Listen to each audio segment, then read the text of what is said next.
नमस्कार मित्रों, राधे राधे। वैदिक कल्चर में आपका स्वागत है।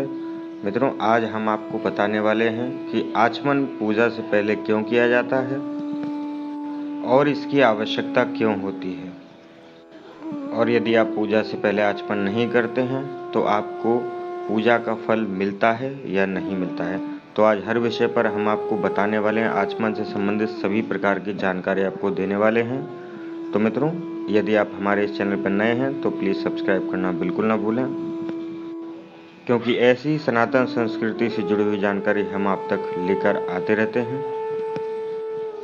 आचमन का अर्थ होता है कि पवित्र जल को ग्रहण करते हुए अपने आंतरिक रूप को शुद्ध करना। शास्त्रों में आचमन ग्रहण करने की कई विधियां बताई गई हैं और यहाँ पर हम आपको इनमें से कुछ ज़रूरी बातें बता दें कि किसी भी पूजा में आचमन करना सबसे आवश्यक और सबसे अनिवार्य कार्य है। ऐसा न करने पर जहाँ पूजा का पूरा फल नहीं मिलता है, आधा फल मिलता है, और वहीं पर यदि आप ऐसा करते हैं तो भक्तों को भगवान की दोगुनी कृपा का फल प्राप्त होता है।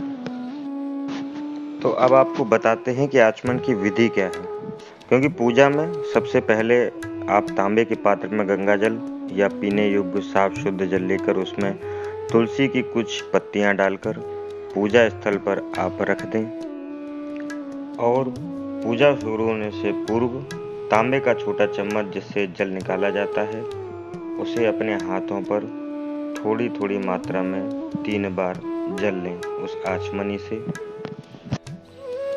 और अपने इष्ट देवता और सभी देवगणों का और नवग्रह देवता का ध्यान करते हुए उस जल को 3 बार आप ग्रहण करें। ओम केशवाय नमः, ओम माधवाय नमः, ओम नारायणाय नमः। इस 3 भगवान के नामों, भगवान विष्णु के नामों से आप उस आचमनी से उस जल को ग्रहण करें।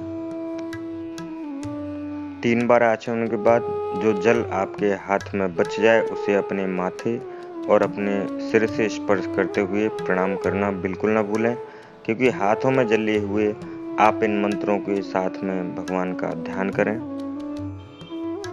जिस मंत्र को हमने अभी आपको बताया, ओम केशवाय नमः, ओम माधवाय नमः, ओम नारायणाय नमः, इस मंत्र से आचमन करने से देवता और भगवान विष्णु प्रसन्न होते हैं। अब आपको जब आचमन करने बैठे या पूजा करने बैठे तो विशेष रूप से आपको दिशा का ध्यान रखने की आवश्यकता है।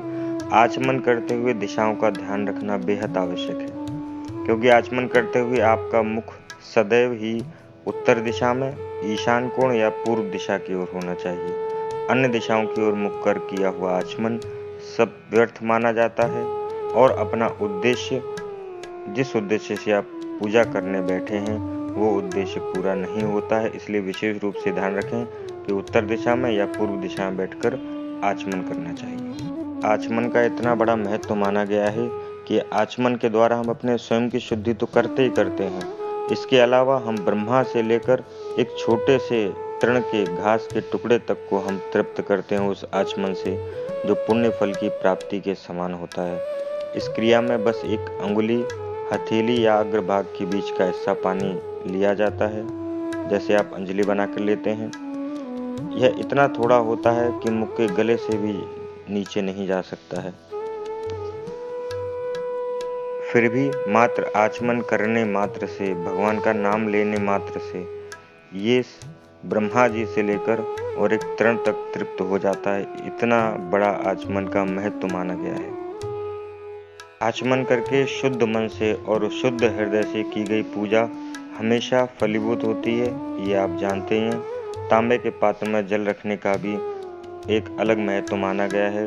तांबे को सबसे शुद्ध माना जाता है और इससे बने पात्र में जल रखना उसकी शुद्धता का सबसे बड़ा, जल को शुद्ध करने का काम करता है। इसलिए आचमन का जल विशेष रूप से ऐसे पात्र में रखने का विधान हमारे शास्त्रों में बताया गया है।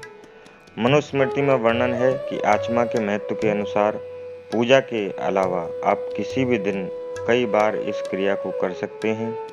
आपको यहाँ पर बता दें कि आप आचमन कब कब कर सकते हैं। आचमन करना मतलब अपने मन को शुद्ध करना, हृदय को शुद्ध करना।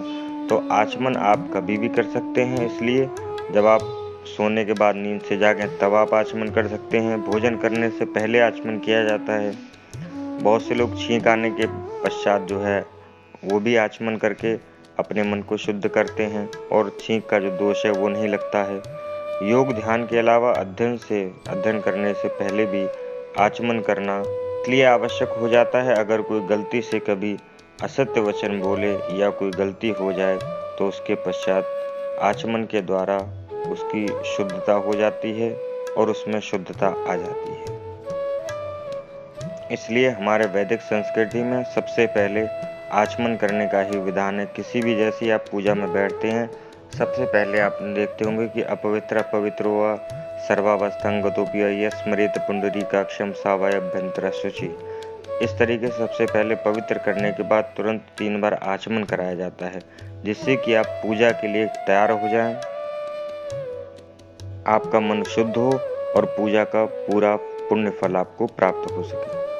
तो ये थी मित्रों जानकारी, कुछ आचमन करने से जुड़ी हुई जानकारी यदि आपको अच्छी लगती है तो लाइक शेयर कमेंट करना ना भूलें और हमारे चैनल वैदिक कल्चर को सब्सक्राइब करना भी ना भूलें, क्योंकि ऐसी ही सनातन संस्कृति से जुड़ी हुई जानकारी हम आप तक पहुंचाते हैं। तो आज के लिए बस इतना ही। कल किसी फिर नई वीडियो के साथ आपके सामने उपस्थित होंगे। तब तक के लिए राधे राधे, जय हिंद, वंदे मातरम।